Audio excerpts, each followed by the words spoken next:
Well, good morning, friends. It's Crazy Cheap Chick.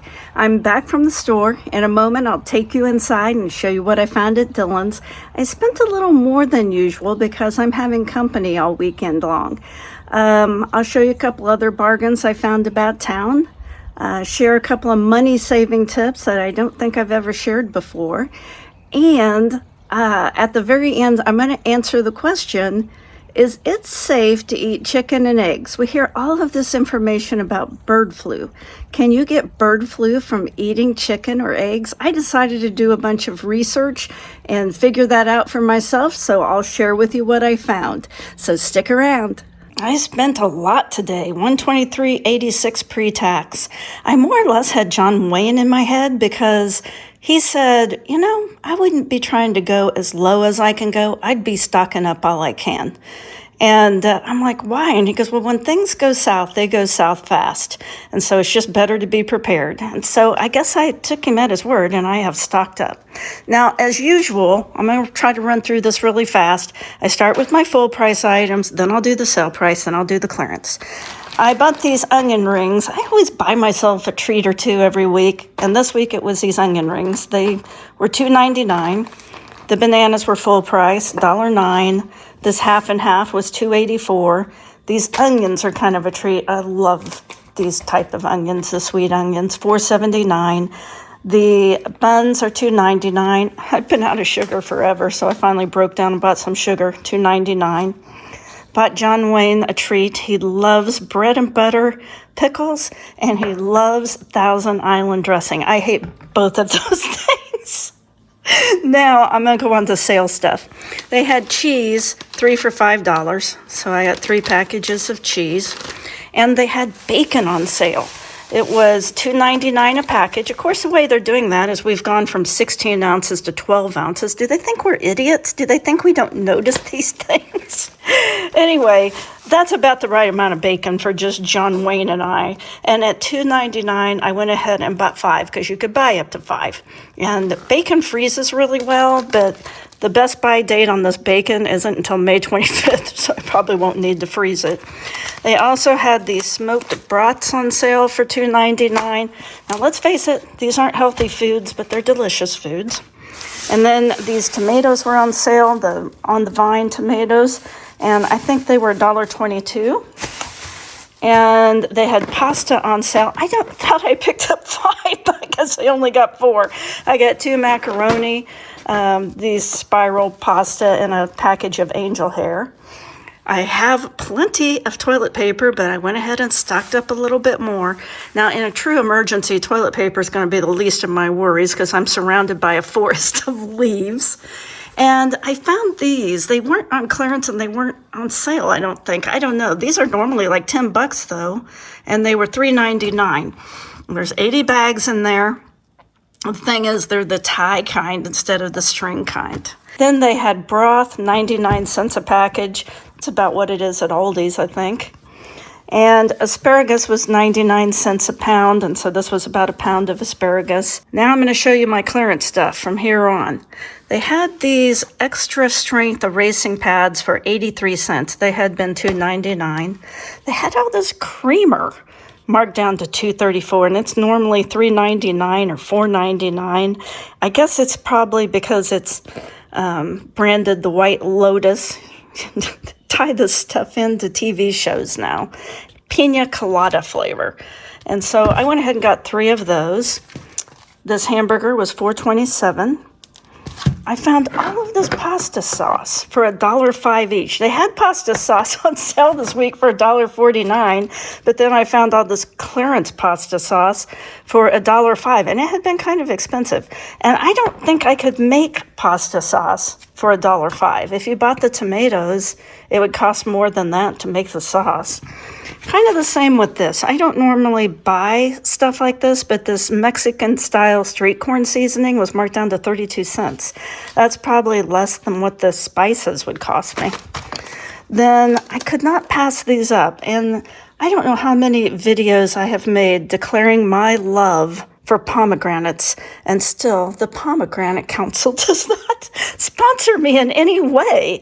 And these were $1.86. I love them. I mean, I can sit down with a spoon and eat this whole thing of pomegranates. I got these organic snap peas for $2.18, and this kale was $2.04, spinach $1.07, and this teriyaki stir fry kit was $2.67. I also had this. One of my Dylan's friends told me, yeah, we got these in, and they did not sell at all. So $1.40 for these Brussels sprouts, and $1.40 for this broccoli, Caesar broccoli. Then I got a whole bunch of the red net bags for 99 cents. 3 green peppers. Green peppers are 99 cents here. 3 of the orange peppers. I think they're like $1.50 each. 4 zucchini for 99 cents. Look at these beautiful pears. 99 cents for 5 pears. 99 cents for 3 cucumbers, and these are like 69, 79 cents. And I had to get these for John Wayne because we're trying not to eat much sugar, but we had agreed we would have dessert on Sunday nights, and I didn't have a dessert for him on Sunday night, and he was really disappointed, so I picked these up.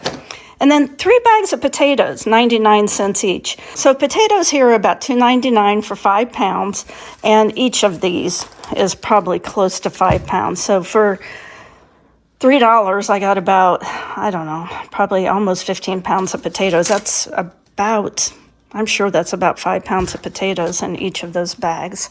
So that's what I got for my $123. But what are we going to eat this week is the question. I'm not much of a breakfast eater. John Wayne usually eats oatmeal or cereal. And if I eat anything besides coffee, it's usually like a banana or a piece of avocado toast. And I still have a loaf of bread left over from last week. I had stuck it in the freezer. And so with that bread and this bacon, I see some BLTs in my future. I love BLTs. And I could make some French fries or something as a side to go with it. Of course, I have these 2 kits that I could make sides out of. And then tonight, I think we're going to have hamburgers. These buns and some onion rings, and I have some cottage cheese that I need to use up. And then I will probably have a pasta dish one night since they had pasta on sale. And I'm probably going to cut up a package of these brats and use in the pasta sauce. And I thought I had picked up 5 packages of the pasta that was on sale because you could buy up to 5, but I guess I didn't. I only got 4. And then I think I'll probably use another one of these packages and make a soup. And it'll have sausage and beans in it, and I'll throw some kale and some onion in it. I can make a pretty good soup out of that. Then we're definitely going to have stir fry, and I'm going to add in this zucchini. And I'm going to have fajitas this week since I have the onions and the peppers. I've got some chicken in the freezer. And then I've actually got a lot of chicken in the freezer, so we'll probably have some baked chicken with asparagus one night. Everything else will kind of go in my prepper pantry. We usually have leftovers for lunch. If we don't have leftovers, I make a salad. And so I'm probably going to make a salad today because we didn't have any leftovers. Anyway, that's what we're eating this week. What are you guys eating? I managed to keep myself to $19.55 pre-tax. I bought 2 books. I used to read 2 books a week before YouTube. Now I just lay in bed and watch videos. Anyway, I got this book, American Pandemic, $1.70. And this book for $1.70. And I thought this would be a pretty good one to read before we go to London this summer. Anyway, this book was $18 originally. I don't know what this one was, but we'll say about the same.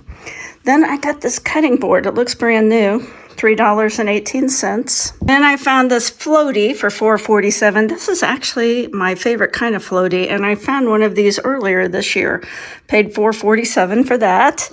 And this planter. Has anyone seen how expensive clay planters are getting? I mean, even the plastic ones are super expensive. I paid $8.50 for this one. Today was senior discount day, so I got 15% off everything. And look at this. I didn't buy any clothes. It's just been so long since I had a good hamburger. Tonight I'm making this teriyaki stir-fry kit. And I've already stir-fried the vegetables about 75%. These kits come with the sauce included. And I made some rice. And I added about 50 cents worth of yellow squash in there. One of those red net bags, I used a couple of yellow squash out of it because they needed to be used. And this was about $1.99. The kit was $2.67. The rice is done. The chicken is done. Now this is about $5 worth of chicken that I bought on sale or clearance. I think it was on clearance. And half of this chicken is going to go in the stir fry, but the other half is going to go in fajitas tomorrow night. So really I'm all in for about $9. This is about 6 servings, so around $1.50 per serving. We'll eat it tonight and for lunch. Frying rice, not my favorite meal, but I can handle it. Fajitas.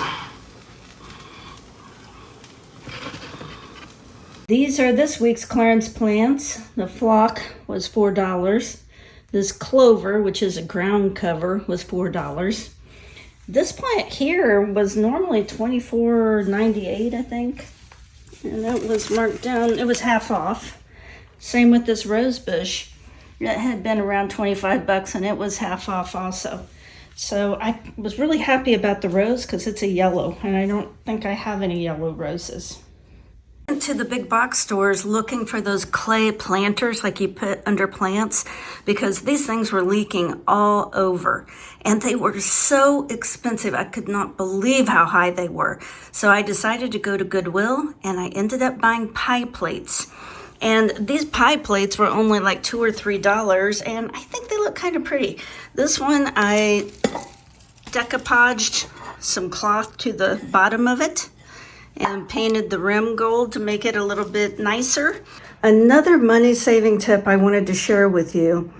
If you go to buy flowers for a funeral, I looked up this week, and they're like, for a very small arrangement, they started around $50. And for the big, beautiful arrangements, they're $92 on up. Most of them were on up. And I decided I can do it less than that. So I went and bought a beautiful plant at Lowe's. It was hydrangea. I spent $27. I found a clearance pot for about $5. And then I got some decorative rocks from the Dollar Tree that I put around the bottom, and I made a bow. And all in, I think it came up to about $45 or so, which was way less expensive than what I was going to purchase. So yeah, it's a little bit more work, but you're gonna save like $40-50 by making that plant yourself. And it really isn't much work at all. Promised if you stuck around, I would answer the question, can you get bird flu from eating chicken or eggs? There's so much information on the news. I don't know about you, but it gets confusing. You get conflicting information. You don't know who to believe anymore. So I went out and did my own research to answer that question for myself. Now remember, I'm just an old lady who likes to do research and read. I'm not a doctor, a nurse, an attorney, or anything like that. So I'm going to put all the links in the description of this video to where I got the information. You need to do your own research on anything. Don't believe anybody has kind of become my motto anymore. Do your own research. Now, when it comes to flu, there's 4 different types. There's A, B, C, and D, and I think D only infects animals. We are most familiar with A and B because I think C is pretty rare. And that is further broken down into subtypes. So you have H1 through H18 and N1 through N11. That's how come you get all these different combinations. But it's only type A that causes pandemics. So type A is the one that you have to be most worried about. Now, bird flus have been around for a long, long time. And we are probably all familiar with the Spanish flu. And they estimated it killed between 20 to 50 million people. That's a lot of deaths. The first recorded case was right here in Kansas. at Fort Riley on March 11th, 1918. And of course, that's right during World War I, and you would have had a lot of animals and men out there mingling together. So it's not surprising that it started on an army base. What's amazing about that is the mortality rate of the Spanish flu was pretty low. It was less than 5%. So less than 5% of the people who got the Spanish flu died. Just think if it had had a really high mortality rate. My grandma actually lived through the Spanish flu. I think she was about 5 years old. And everyone in her family got the Spanish flu, but none of them died. But she could remember her dad being really super sick and still getting up to go outside and feed the farm animals. Symptoms of this current bird flu are just like the regular flu. It's a respiratory disease, but with pink eye. Doesn't that sound delightful to get? Anytime a person becomes infected, it's possible that that virus could mutate to spread human to human. That's why they're calling all these birds, as they're trying to prevent that from happening. It's almost like if you had a match and you lit it and threw it on the ground over and over. The first few matches may not start a fire, but eventually, if you do that enough times, over and over and over, you're going to light a fire. The longer this virus is allowed to circulate, the higher the chances it will adapt to spread human to human. So hopefully they'll get that under control, because influenza is the only virus that's capable of infecting half of humanity in just a matter of months. Okay, so now I'm going to answer that question. Can you get bird flu from eating chicken or eggs? It's kind of a complicated question, but I'm going to say no. You don't get bird flu from eating properly cooked poultry or eggs, or from drinking pasteurized milk.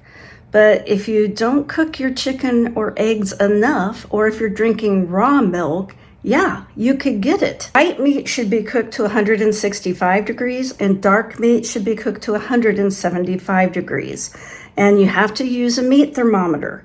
And it's about the same for eggs, 165 degrees, and that means firm. I do not like my eggs runny anyway, but right now, I'm not eating runny eggs no matter what.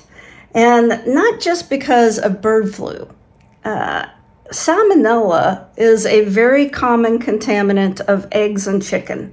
So you really want to make sure you're cooking eggs and chicken to that proper degree to kill not only bird flu virus, but salmonella, which is probably more of a risk. And it's not just the temperature, it's a combination of temperature and time. You have to keep it at that temperature for at least a few seconds. I think if it's 165, it's like 9 or 10 seconds it has to be at that temperature. For example, pasteurized milk is heated to 161 degrees for 15 seconds, or 145 degrees for 30 minutes. So it's a combination of time and temperature. And you can look up all kinds of charts online that will tell you exactly how long it has to be at a certain temperature in order to kill salmonella or other viruses. Do remember, there's been some cases here recently of cats dying from the bird flu. And they got the bird flu from either drinking unpasteurized milk or eating raw chicken. And apparently some of these cat food companies were using infected chickens, whether they knew they were infected or not, I don't know. Usually the subpar meat goes to pet food plants, and it got into the chain, and some cats have died from eating raw chicken in their commercial cat food. Here is some information that is slightly reassuring that you're probably not going to get any chicken or eggs that have been infected with bird flu. It's highly contagious to birds. So once one bird gets it, they all get it. And it's about 100% fatal. Within 48 hours, they die so quick from the bird flu, they don't have time to lay an egg or to make it into the supply chain. So it's really unlikely that you would ever buy any chicken or eggs that have bird flu because they just die too fast. Why is bird flu so fatal to chickens? It's because of selective breeding. Now, almost everybody breeds the same kind of chicken, and it's a chicken that grows that barrel chest. That's why you get those gigantic breasts when you go to the grocery store. When I was growing up on a farm, my grandma raised chickens, and when she would slaughter a chicken and cut it up, the breasts were small.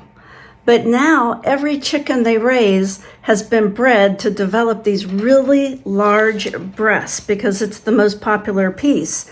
And because of that, these chickens are really prone to heart problems and to high blood pressure and to arthritis.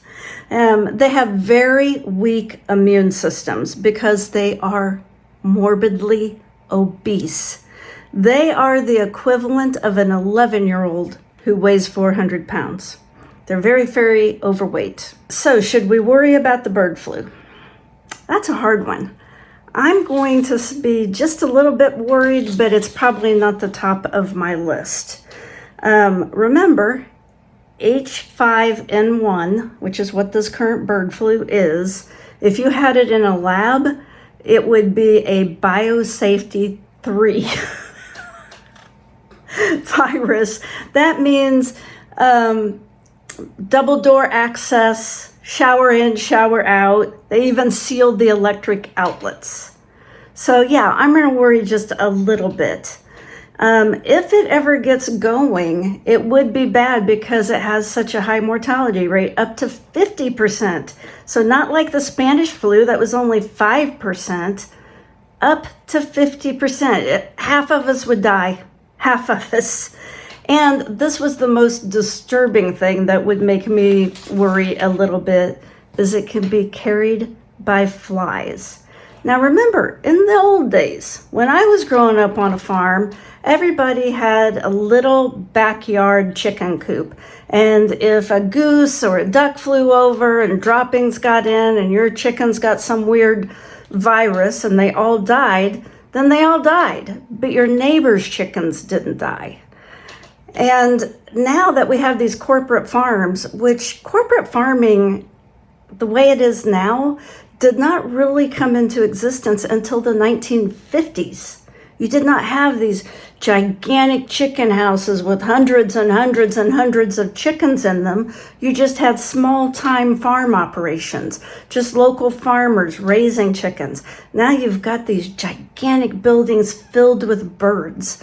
And when you cram that many animals together, it's a hazard. I have always been interested in viruses. Ever since I read a book back in the 90s called The Hot Zone, I have just been fascinated by them. Since 1975, about 30 new diseases have emerged.